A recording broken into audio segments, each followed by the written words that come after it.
Sam believed that his wife Lily had extrasensory abilities. At first, he was skeptical about this, but over the years of living together, there were too many instances when she predicted events before they happened for him to start doubting. Lily also often had vivid dreams.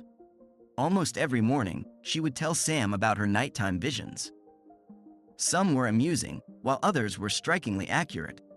It seemed like her dreams were yet another manifestation of her extrasensory abilities. They got married and had 2 beautiful children, John and Mary. By the time of this story, the children had already gone off to university, leaving Sam and Lily alone. One day, Sam noticed that Lily had stopped telling him about her dreams in the mornings. This went on for almost 2 weeks. At breakfast, he asked, "Lily, lately you haven't been telling me about your nighttime adventures in dreamland. What's happened?" "Oh," she answered, feeling embarrassed. "They've become too strange even for me. I don't think you should hear about them." "Come on, Lily. I've listened to your dreams our whole life together. Why should you stop now?" Because you might not like what you hear," she added hesitantly. "There. I've said it all. Now, please, let's leave it." Sam was a bit taken aback by Lily's sharp pushback. It must have been very difficult for her to talk about it, considering she hadn't even thought about sharing it. A list of things she didn't like to talk about flashed through his mind. The death of her parents? Her ex-boyfriends? The frightening situation with John right after his birth? Mary's mysterious disappearance for one night when she was 18? Sam knew it was time to drop the subject. He understood that eventually everything would come to light, and all he needed to do was to be patient. Like a good husband, which, speaking without undue modesty, he was.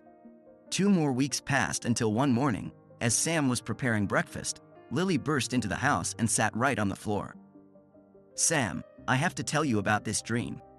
These visions are killing me." Lily was almost desperate. Sam realized that a difficult conversation was about to follow.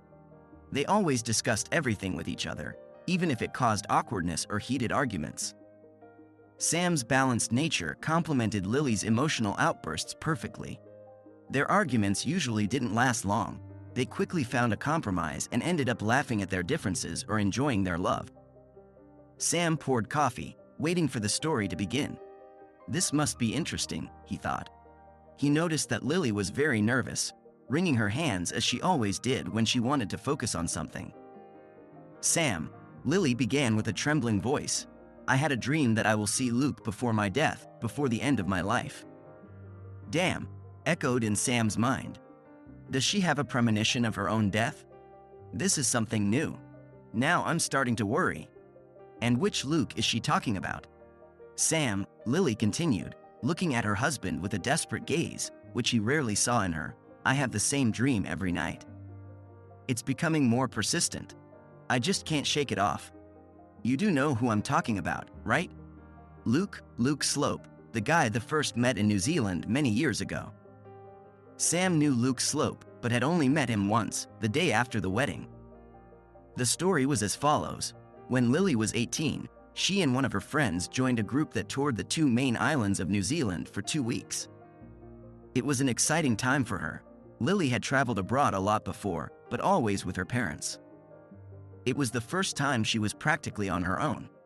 The tour mainly involved camping, with everyone traveling by bus. During the long journeys, everyone spent a lot of time with each other. Luke was also in this group, and he and Lily became very close during the tour. At that time, Sam didn't know Lily very well. They went to the same school, but were not close friends. However, he later saw photos from the tour and realized how close Lily and Luke had been back then. By the time Sam saw these photos, he and Lily were already a couple, and he had to suppress feelings of jealousy trying to surface when he realized that the love of his life had been close to another man.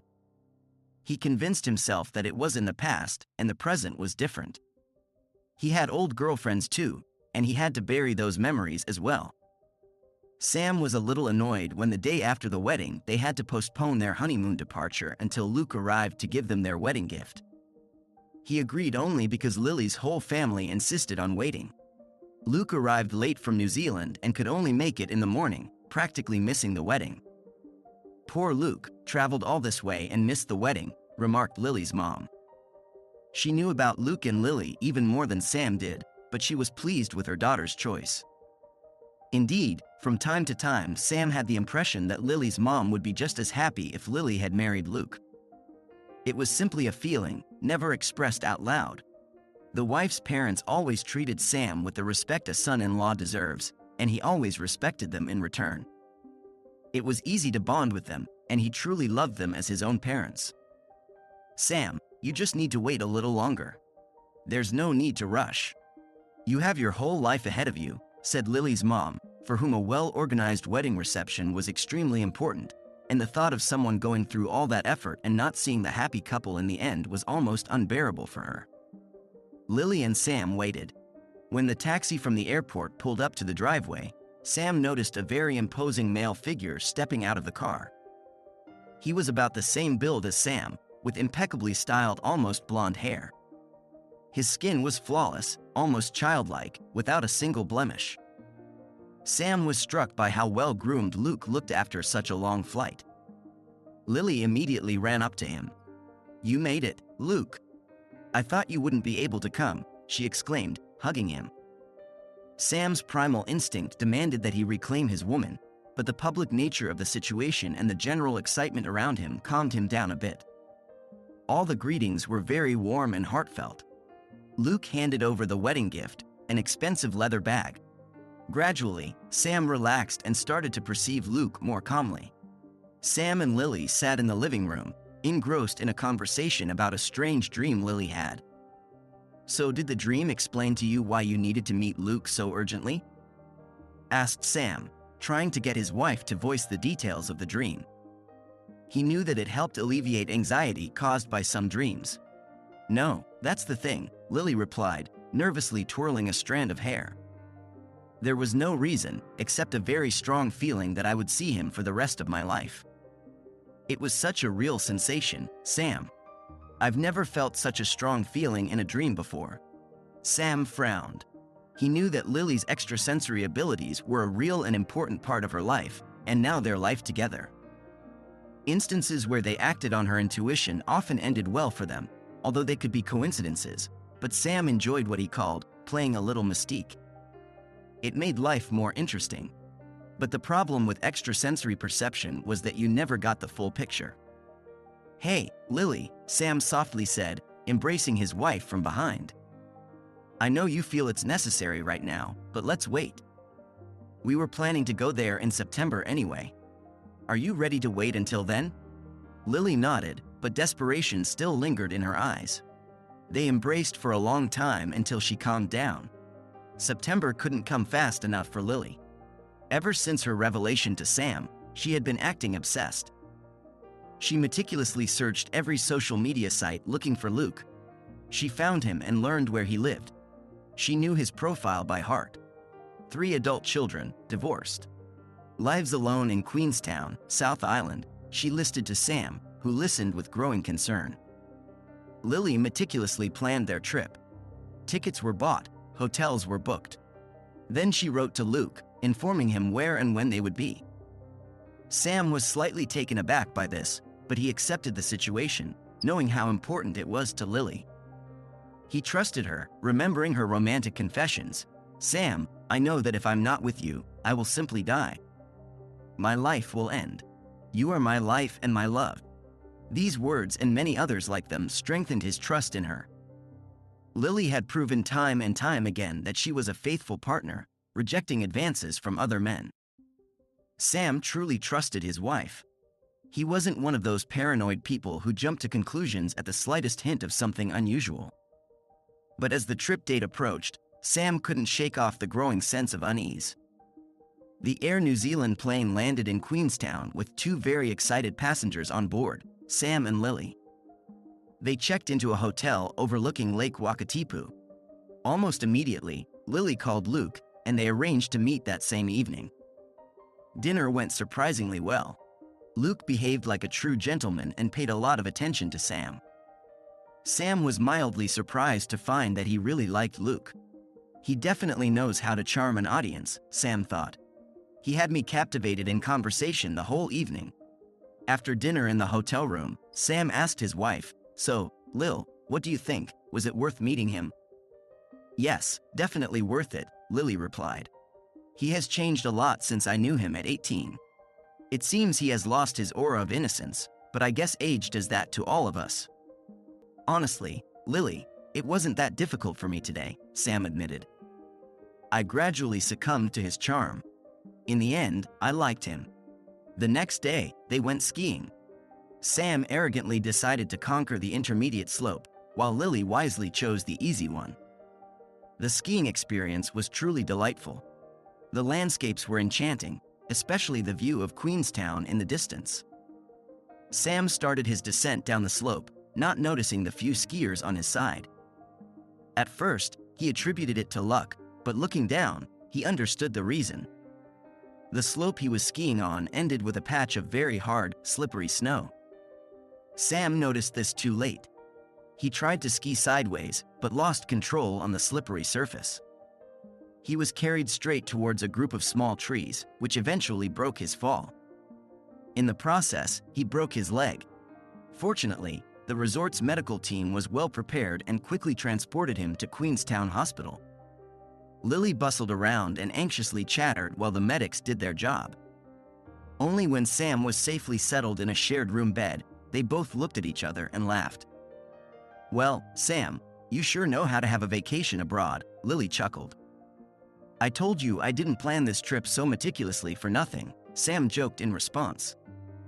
The doctor informed that the fracture wasn't too serious, but considering Sam's age, he would have to spend at least 2 days in the hospital, and then walk on crutches, possibly even in a special boot. "Hey, enough about my age," Sam protested playfully. "I know this messes up all our plans, but we'll figure something out." "I'm sorry, Lily. I should have realistically assessed my abilities on the slope." "But," he emphasized on the word, "this is a great opportunity for you to do something you didn't include in your itinerary but always wanted to do. I noticed shopping wasn't on the list. And I know how much you love it. Here's your chance to stroll through the shops without me waiting outside each boutique, while you browse and buy nothing. Go on, woman. Go and shop." Hearing laughter, they turned around and saw the duty nurse Virginia, who was struggling to hold back laughter from this tirade. By this point, Lily was already bursting with laughter. This was one of the things Sam loved about their relationship. After so many years together, they could still make each other laugh. It was a sign of their comfort in their relationship and love for each other. "All right, hubby, challenge accepted. 2 days of unrestrained shopping for me, while you relax in this beautiful hotel with meals and room service. Deal. What do you say, Virg? Can I fill the next 2 days with endless shopping?" Virgie looked seriously at Lily and replied, "This city is made for shopping, food after shopping, and parties after food." "I'm not sure about the parties, but shopping and food are definitely good," Lily replied. She turned back to Sam. "Do you think you can make it to the winery with Luke? A few glasses of excellent wine could do wonders for your leg. Besides, if I'm going to spend our money on beautiful clothes and food, you should get your share too." "Not sure, Lily. Crutches can be a bit limiting, and antibiotics may not mix well with alcohol." "We'll see. But I'm serious. Go and shop." The next morning, Lily visited Sam for breakfast, and as soon as the numerous shops opened, she left. "See you tonight, darling," she said, leaving the room. Virgie, the nurse, watched her excited departure and commented, "I hope your credit card can handle this, Mr. Shelley. Everything in this city for tourists comes at a price." She smirked and also left the room. Sam didn't want to spend the whole day in front of the TV in the lonely hospital room, but the regular visits from nurses and staff with food, offering him snacks and tea, helped pass the time. He easily got to know various staff members, especially Virgie, who was a local.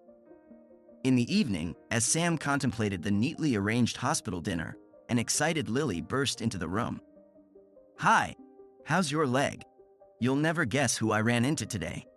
Luke. I think he's an even bigger shopaholic than I am. We spent the whole day visiting every possible store." Sam assured Lily that he hadn't exceeded the credit card limit, although the prices were indeed high. He noted that she might be better off not knowing the details to avoid worrying her accountant brain. Sam talked about how great it was to have a local guide who knew all the best places for shopping and food. Lily listened attentively, then kissed him and settled into a lounge chair next to the bed. They looked at each other, and Sam responded to her numerous questions. "Hello, Lily. Good to see you," he said. "Yes, the leg is fine. Still a bit sore, but they're giving me painkillers. The swelling has gone down, and the doctor says it's a good sign.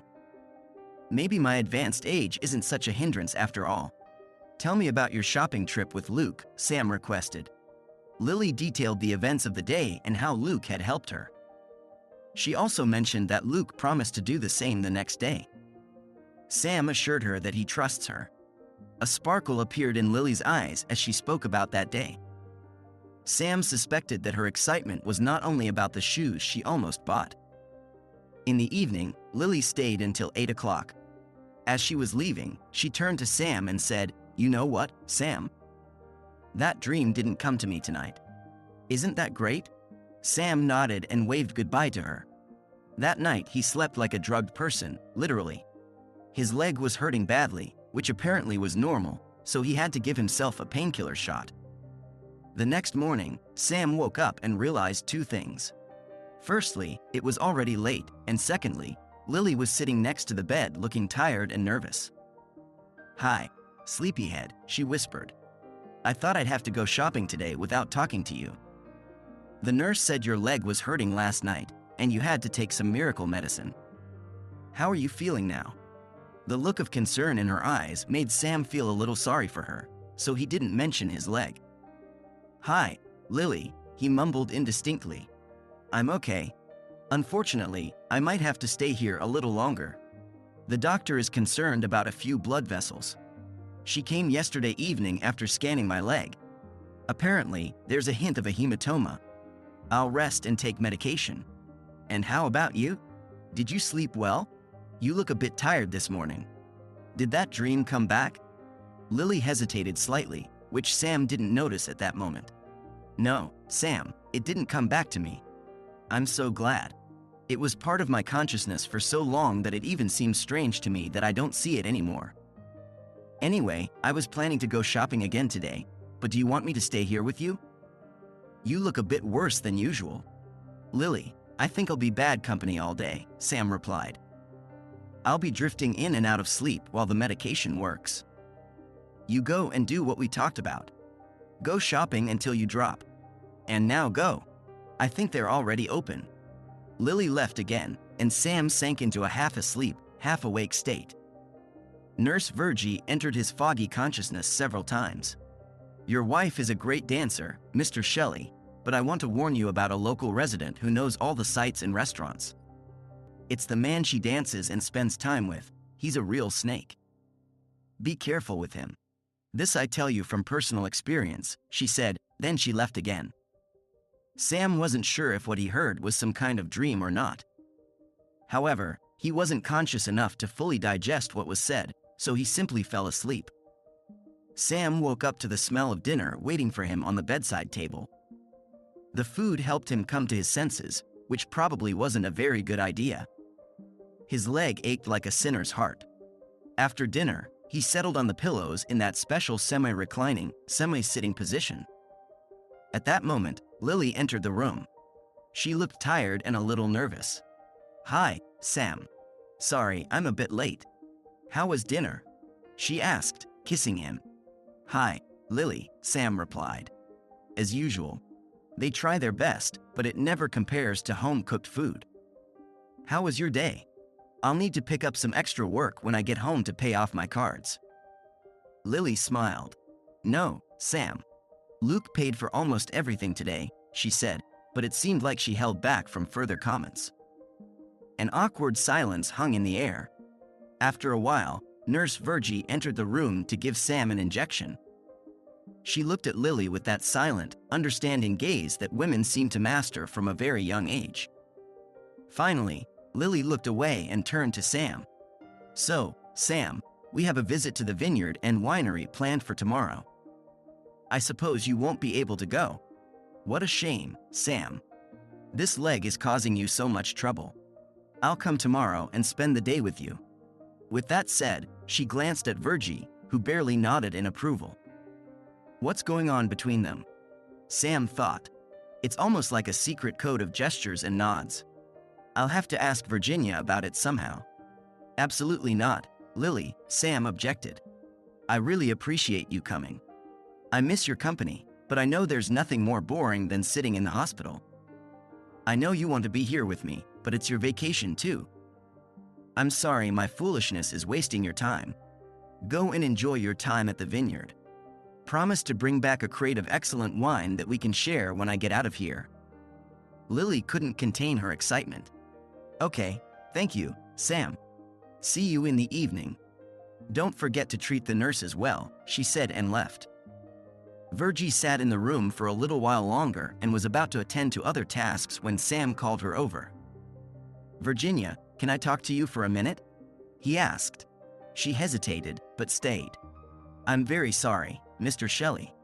I shouldn't have told you anything earlier. I apologize if I said something unnecessary. Virgie, you mentioned something about my wife being a good dancer and needing to beware of some snake or something like that. I'm sorry, but I was a bit out of sorts when you told me that. Is there something I should know? And how do you know that Lily is a good dancer?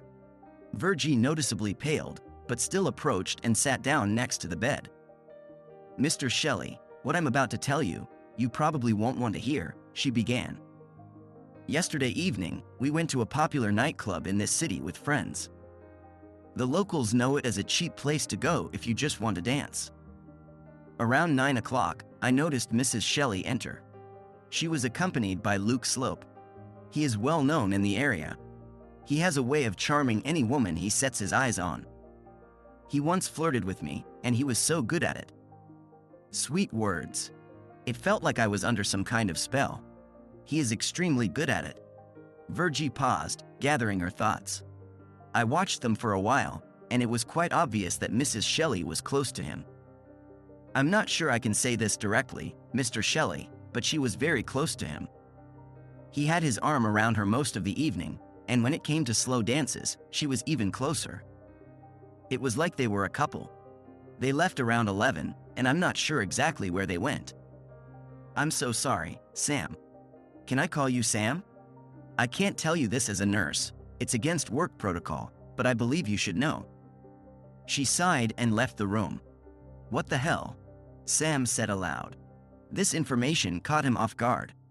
He never expected anything like this from Lily in his life. There must be a completely innocent explanation for all this. He trusted Lily and trusted her with their entire married life. There was never the slightest hint, explicit or hidden, that she might leave him. She was a shining example of a faithful, loving wife and partner. She was a wonderful mother to their 2 children. Children who adore her for her strength and love for them. He adores her for the same reason. Sam lay in the hospital room, immersed in anxious thoughts. Lily was his chosen one, with whom he planned to spend the rest of his life. Their visit to Luke was supposed to be a one-time visit.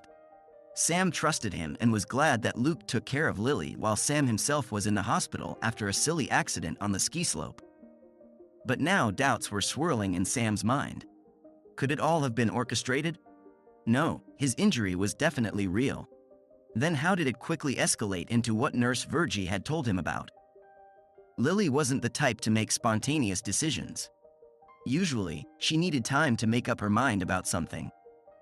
This was completely unlike her. She had only met Luke 2 days ago. During their first meeting, he barely paid attention to her. If he wanted to win Lily's favor, he would have been attentive to her from the very beginning. Sam's thoughts were muddled, and his legs started hurting again. He called for help. Virgie entered the room. Do you always work here? Sam asked. It seems like you're always around when I wake up. What kind of schedule do you have? Virgie smiled. Mr. Shelley, we nurses have very strange shifts. Sometimes I finish at 10:30 in the evening and start at 6 in the morning. Sometimes we have split shifts. The system doesn't really spoil us, but we love our work. Taking care of unfortunate souls like you. Is something wrong? Is your leg bothering you again, or are you worried about what I told you earlier? She looked at Sam with understanding. There was a flicker of sympathy in her gaze, which Sam didn't want at all, but he didn't want to take out his irritation on the devoted and honest nurse. "You're right, it's both," he replied. "But I think only the leg can be dealt with using medication. I'll call the on-call doctor to examine your leg. Just hold on a bit, he still has a few more patients." The nurse was about to leave when Sam called out to her, "Virgie, can I borrow a phone? I need to make a few calls." Of course.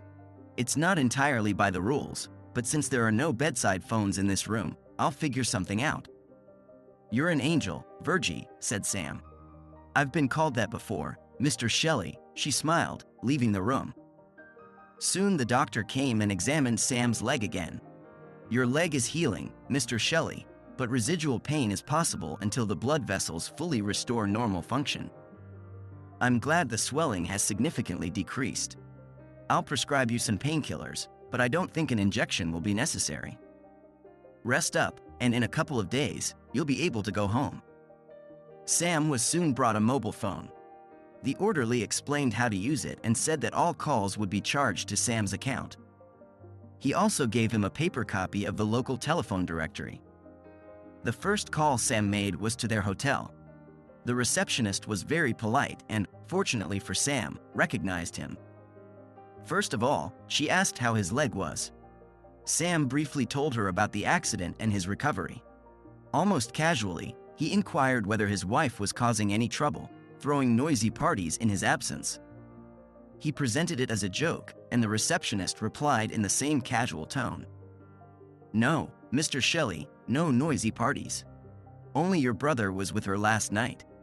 When she returned at 11:30, she introduced him to me. A very pleasant man, as it seemed to me. I think I've seen him here before. I assumed he was a local, but you know how it goes. We see so many people coming and going from here. When can we expect you back?" she asked at the end of the conversation. Sam told her about the doctor's prognosis and hung up. It was quite unusual. Usually, receptionists do not share such information so freely. Sam wondered if she suspected, like Nurse Virginia, that something was wrong, and if she was trying to warn him, but not directly. Sam sat in the hospital room, boiling with rage, as all the facts came together. His wife Lily spent whole days shopping with his newly named brother, Luke. They went dancing together, where they were seen too close to each other. Then they were spotted kissing. And in the evening, they returned together to Sam and Lily's hotel room. Sam could not believe how his beloved wife could change so much. He tried to calm down and find a logical explanation, but emotions took over. "I must talk to Lily directly," he thought. "But if I am wrong, it could ruin our relationship." He called Lily's mobile, but reached her voicemail. Then he dialed the hotel receptionist. "Mrs. Shelley and your brother arrived about 10 minutes ago and went straight up to your room with a bottle of wine," the receptionist reported. "Would you like me to connect you to the room?" Sam's breath caught. He could not believe things had gone so far. At that moment, Nurse Virginia entered the room. "Mr. Shelley, you look terrible. Let's check your blood pressure." Seeing the result, she became concerned. "Your blood pressure is too high. You need to relax. Can I help with something?" Sam told her about his suspicions. "Oh, Mr. Shelley. Sam, I'm so sorry. It's all my fault," Virginia lamented. "I shouldn't have told you anything." "No, you are not to blame," Sam reassured her. "I would have found out anyway. Tell me, do you know anyone who has free time right now? I need evidence." "Yes, Amy, a nursing student, is off today. I'm sure she won't refuse extra work." "Excellent," nodded Sam. "Ask her to keep an eye on Lily and Luke. I will pay generously." Sam knew what students were capable of. He explained to Virgie what he wanted, and she immediately called Amy with his offer. Convincing Amy seemed to be difficult, but when Virgie mentioned the generous payment, any objections disappeared. Sam's leg was terribly painful. In the evening, as expected, Lily arrived, radiant and clearly excited. A self-satisfied expression froze on her face. "Hi, Sam. Did you miss me today? How's your leg? You look unwell, she chirped. Hello to you too, Lily, Sam dryly replied. The leg is slightly better. The doctor said I'll be discharged in 2 days. Sorry, you'll have to manage a little longer on your own. Don't worry, Sam. I'll manage, Lily waved off carelessly. By the way, the trip to the vineyard was very fun. We spent the whole day there. It's amazing that I can even walk straight after all those tastings. Luke and his brother gave me a tour of the entire farm. It's a shame you missed it. We got back just in time for me to see you. I must say, I'm very tired. Are you okay if I leave early? I need to go to bed. Remember, we plan to go to Glenorchy tomorrow? The driver is still booked, so I'll go and promise to take lots of photos for you. She stood up, preparing to leave. Of course, thank you, Lily, Sam replied, feeling everything inside tighten. Then see you tomorrow evening. There's no point in coming here so early if you need to meet the driver. I love you, see you later. Lily lowered her eyes and softly said, I love you too, Sam. Now Sam knew for sure that everything said about Lily was true. She blatantly lied to him about spending the whole day at the vineyard. In reality, she spent at least half the day in a hotel room with Luke. Her words took on a completely different meaning. All those tastings. I need to go to bed. I'm so tired. It's amazing that I can even walk straight. It all sounded quite innocent, but Sam could no longer trust her words. What had Lily, his Lily, done to his perception of her? Sam contacted Amy directly and explained in detail what he wanted from her. She seemed almost delighted with the task at hand. But Sam couldn't share her enthusiasm. What he was asking her for would cost him a lot of money and possibly his marriage. That night, Sam couldn't fall asleep. He tossed and turned not because of his sore leg, but because of the constant pain in his heart.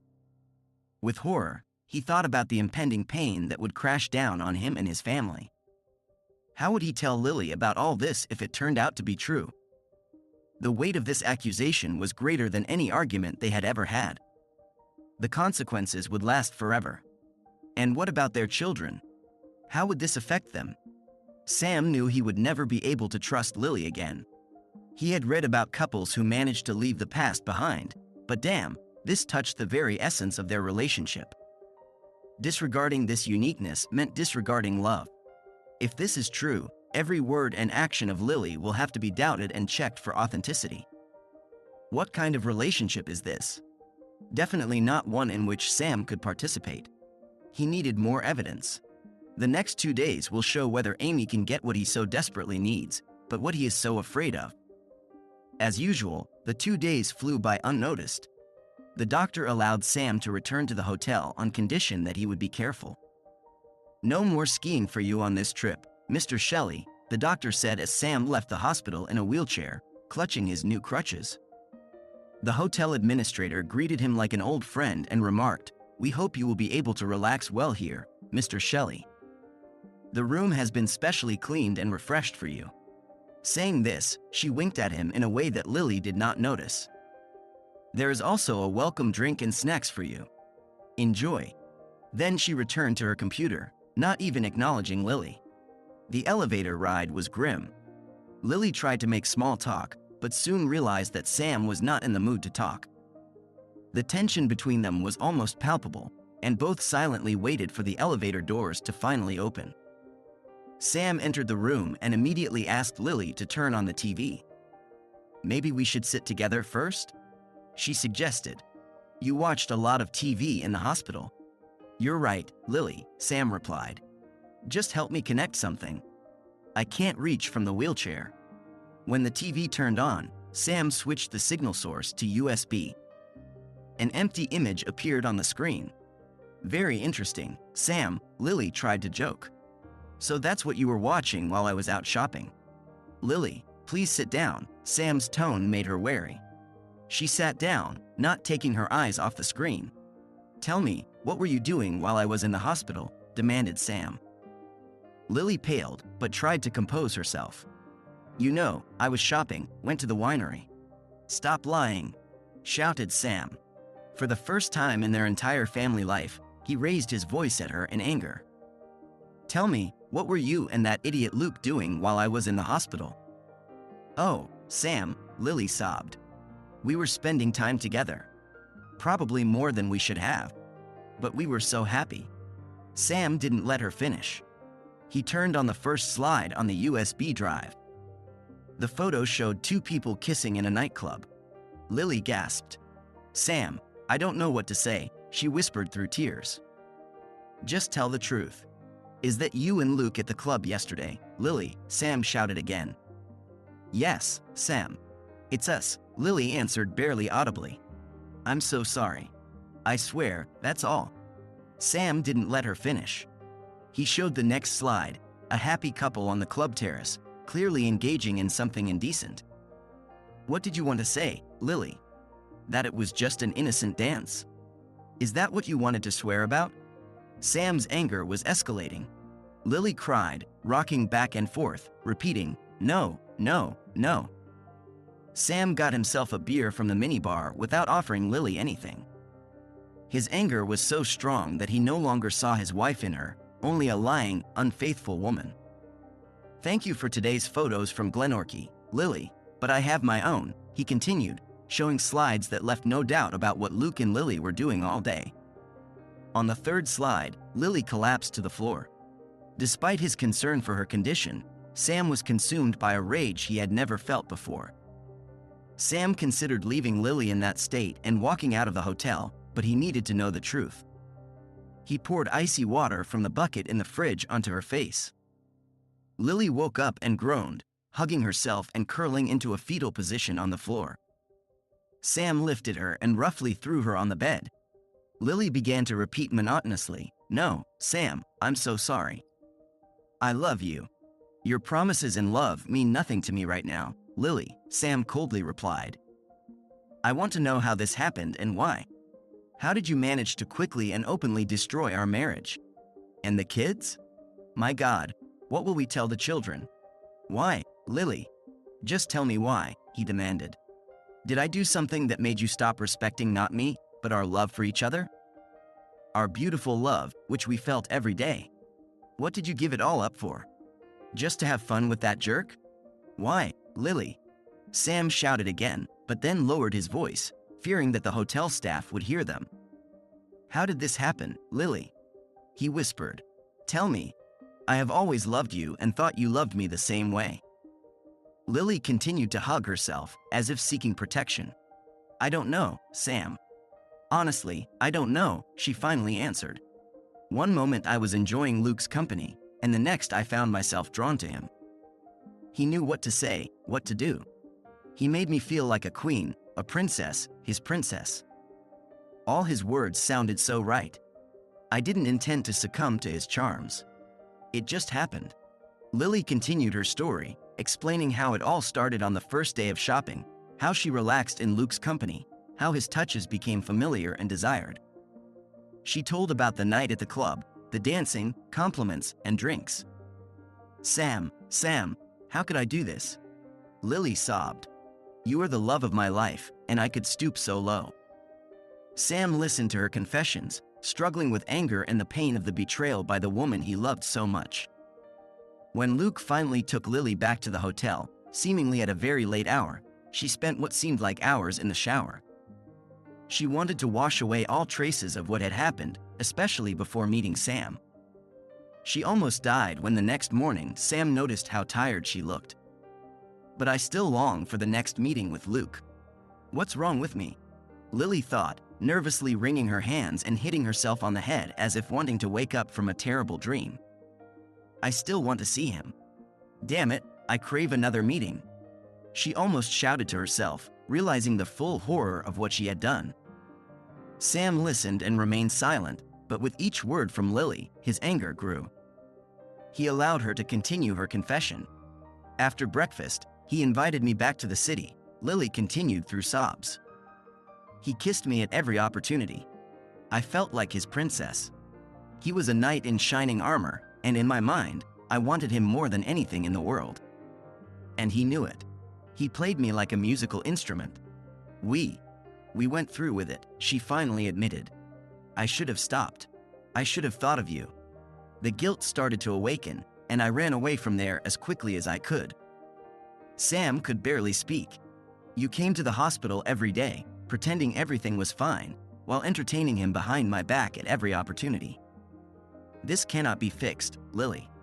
But Lily did something that ultimately destroyed their marriage. She started defending Luke. "Sam, no, everything was not like that. Luke said he fell in love with me when we were teenagers. He always thought of me, even when he got married. He was never satisfied with that marriage." Lily looked at Sam again with pleading eyes. He couldn't believe this absurdity. Lily was essentially taking Luke's side in all of this. She was trying to justify what they had done as a result of their treacherous relationship many years ago. "Unbelievable," thought Sam. Aloud he asked, "And what about you, Lily? Why did you decide to do what you did? Don't tell me you felt the same as he did. I really want to know." Lily began fidgeting with her hands, a gesture so familiar to Sam. She focused and replied, "Sam, on that first day, it was as if he flipped a switch in me. He brought me back to my younger years. Like a switch, it either turned on or off. When he flipped that switch, everything turned on, and we turned off. I can't explain it any other way." Anger at the situation began to push out the feeling of guilt in Sam. Lily continued, "Having fun with Luke was like riding a roller coaster, Sam." She fell silent, realizing what she had just said. The conversation was over. Sam heard and saw enough. Her final remark plunged his emotions into a state of despair over what his beloved, had just said and done. "You need to leave, Lily," he said coldly. "You need to leave now. I will call reception, and in 10 minutes, a taxi will be waiting for you. Gather your things and go. I don't care where you go, just far away from me." Sam turned away from her. Lily hesitated, but knew arguing was pointless. She gathered her things, still muttering, "No, Sam, you are my life. Without you, my life is over. My life is over. My life is over." The taxi arrived, and she left. Saying goodbye to Mrs. Shelley, the administrator, she smiled understandingly. She had seen this many times, but still had to be polite to the hotel guests. Sam pondered Lily's words and grew angrier. He knew he had to do one more thing. He called Virgie and asked her to make a list of all the married couples Luke had ruined. 2 days later, Virgie left a large envelope for Sam at the front desk. When he opened it, he realized how much work she had done. "Virgie, you're simply an angel," whispered Sam, not addressing anyone in particular. There were about 30 couples on the list. Some were still married, but most had divorced or separated and were living apart. Virgie provided phone numbers for almost all the victims. It was valuable information. Sam had to make several calls. 2 days later, he boarded a plane and headed home. He was able to see Glenorchy. He wanted his visual memories of this place to remain pure and innocent, not tainted by the dirty picture that Amy's photos had revealed to him. Back home, Sam contacted lawyers to start the divorce process. His children were not thrilled with how everything turned out. They were deeply shocked. None of them could understand how their mother, their always sensible mother, could stoop to such lows. Sam didn't bother explaining anything. He left it on the conscience of the person he now considered a shrew. Sam was completely puzzled by how a warm, loving, compassionate, caring, faithful person could, in one moment, as Lily put it, descend to such animalistic behavior. It troubled him so deeply that it consumed all his days. Eventually, he sought advice on this and some other issues related to their divorce. It helped him deal with the anger and confusion from this whole sordid story. However, it didn't help him cope with the loneliness. There was no more laughter in the house. Almost every morning, he would wake up, go to the kitchen, and set out 2 coffee cups, expecting Lily to come in and tell him about her dreams. Oh, how he missed his old Lily. Sam suffered from loneliness after divorcing Lily. His children, John and Mary, tried to spend as much time with him as possible, understanding his state. He even considered selling the house and moving closer to them in the city. After dividing the property, Sam bought out Lily's half of the house. He packed and sent all her belongings to New Zealand, where she now lived with that jerk. Sam couldn't resist a petty revenge. He wet all her clothes before packing them and edited the photos so that only Lily was in them next to a dog. Soon after the divorce, Sam learned from a mutual acquaintance that not everything was smooth sailing for Lily and Luke. Luke decided to leave Lily, and when she tried to stop him, he beat her so badly that she ended up in the hospital. Lily fell into depression and started taking sedatives. After some time, a note about a fire in Luke Slope's apartment appeared in the newspaper. It was reported that unknown intruders broke into the apartment, beat the owner, and set the room on fire. As a result, 2 people died, Luke himself and a woman who was there. We hope you liked the story. Please show us your support by clicking the like button, subscribe, and turn on the bell icon to receive notifications about new stories.